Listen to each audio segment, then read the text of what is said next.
They didn't roll out banners or celebrate his arrival. The palace guards only glanced at him the way people look at a delay, not a guest. Commander Rian Holt of Earth had been summoned, not honored, to the throne world of Aurelian Prime after 53 alien shooters backed out, failed, or mysteriously disappeared. He didn't come in royal robes or polished medals. Just simple diplomatic armor, a scar across his jaw, and a look that said he'd seen enough war to stop being impressed by chandeliers. The crystalline holes above him shimmered in alien hues, but he barely looked up. The escort walking ahead wouldn't even speak to him. Maybe she thought humans bite. The throne room was carved from living crystal, high, cold, and echoing with quiet judgment.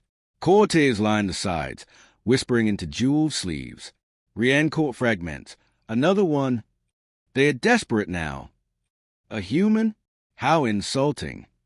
The king didn't rise when he entered. High Sovereign Melian sat tall, silver-skinned, sharp-eyed, and exhausted in a way only rulers of dying alliances look. Next to him, silent, motionless, sat the reason Rian had been dragged across light years. Princess Seraphine. Her hover throne floated an inch above the crystal floor, carved with ancestral sigils that once symbolized power. Now, it was a cage with ornamentation. Her pale skin reflected the soft glow of the whole, and her hair fell over her shoulders like spun starlight. She didn't turn her head toward him. She couldn't see him.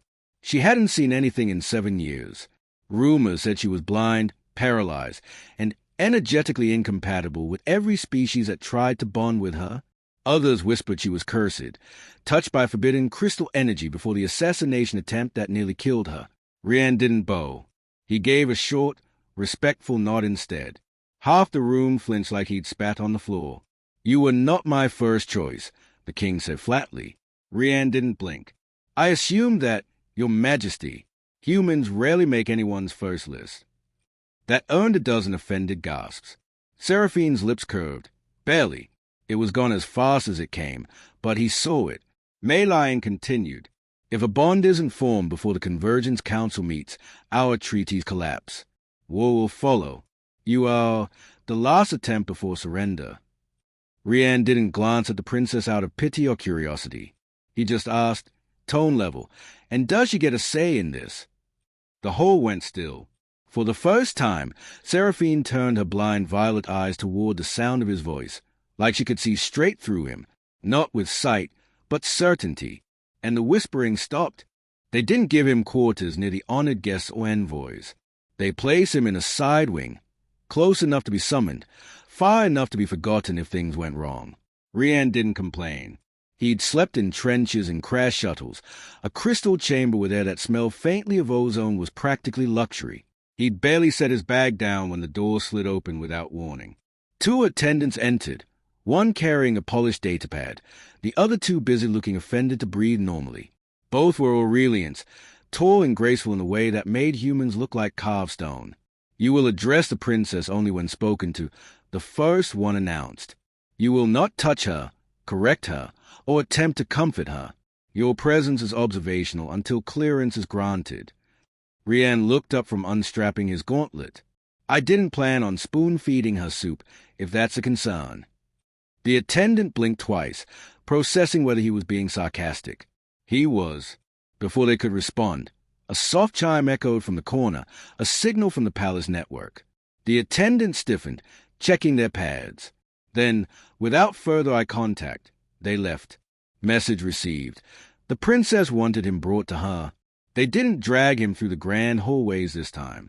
They took him through silent routes lit by pale violet fixtures embedded in the walls. No guards accompanied them.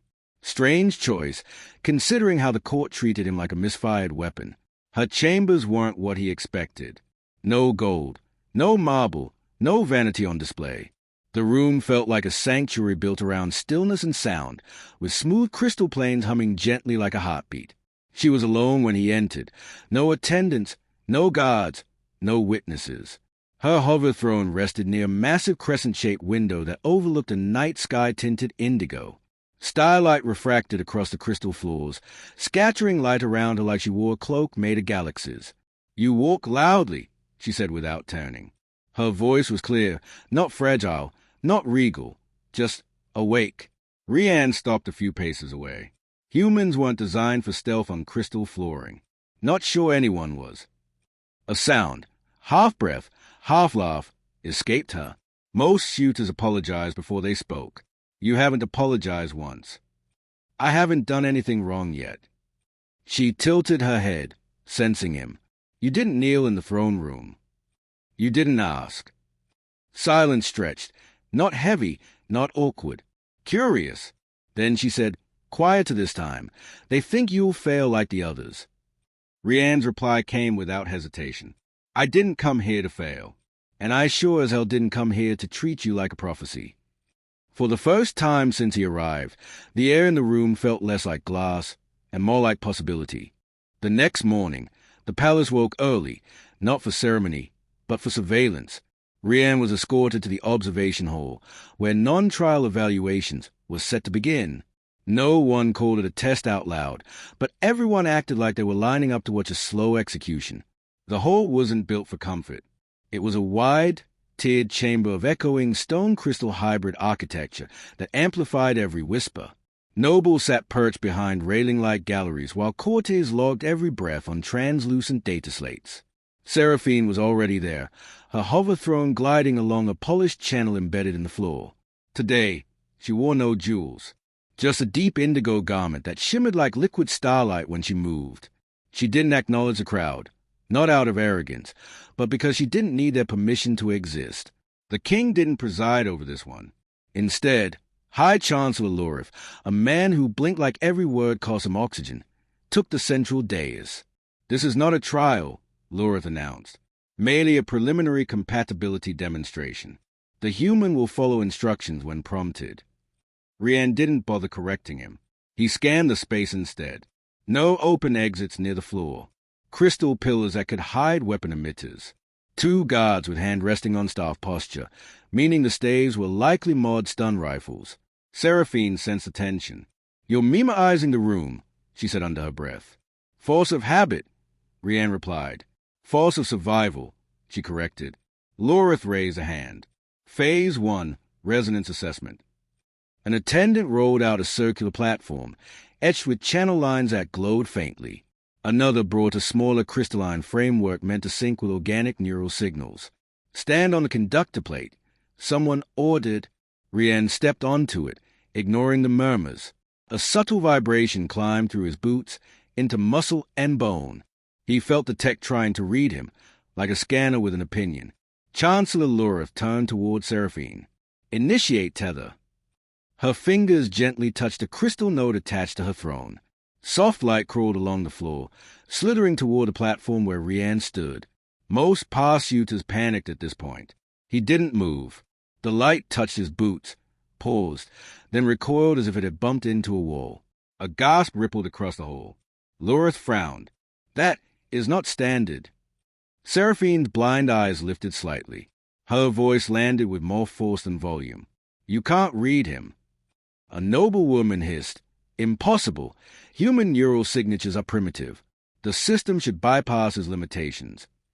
Rianne crossed his arms. Maybe the system's just offended. A few startled laughs broke out before getting smothered by glaze. Then Seraphine said something no one expected.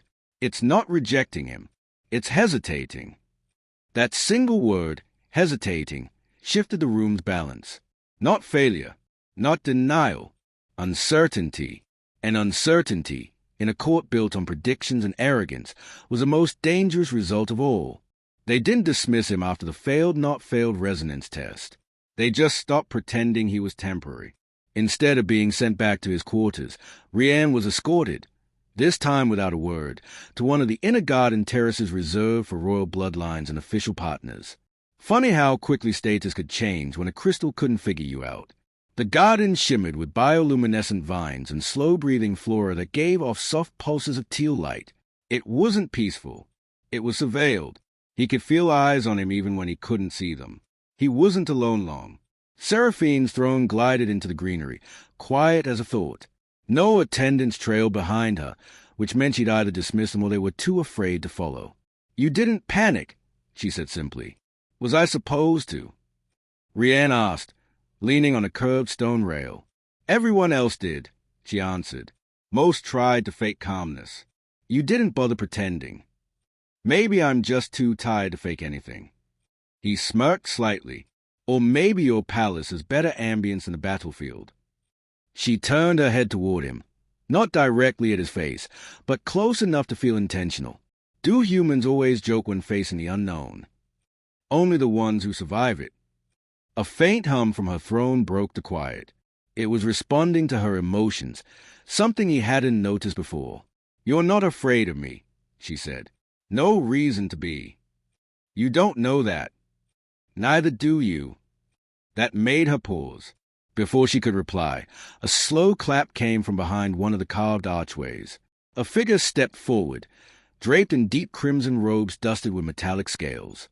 Tall, reptilian, smiling like a predator who'd already eaten. Ambassador Vedran of the Drakh Confederacy. I must congratulate you, human, he said smoothly. Most candidates don't make it past introductions, let alone resonance testing. Rian didn't turn his back on Seraphine. You here to congratulate me or measure me for a coffin? The ambassador's grin sharpened. Neither. I'm here to offer you a choice before things escalate. Seraphine's fingers tightened imperceptibly against the throne's armrest.